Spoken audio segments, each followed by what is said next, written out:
Иван Ургант в эфире Первого канала снова вспомнил о коме. На этот раз под сатиру ведущего попала антитеррористическая калитка в Сосногорске, установленная возле местной школы. Нелепость ситуации придает забор, что стоит рядом. В городе Сосногорск в республике Коми по программе борьбы с террором возле одной из школ поставили антитеррористическую калитку. Давайте посмотрим, как она выглядит.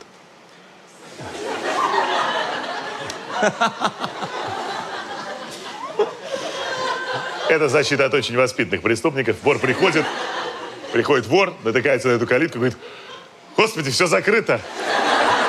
Планы на смарку не войти. Ладно, пойду в Третьяковку, там проходной двор». Директор Сосногорской школы номер 3 Тамара Ручкина, где установлена странная калитка, прокомментировала, что в скором времени планируется возвести забор соответствующей высоты по периметру всего учебного заведения. Получается, дверь была только первым шагом на пути борьбы со злоумышленниками.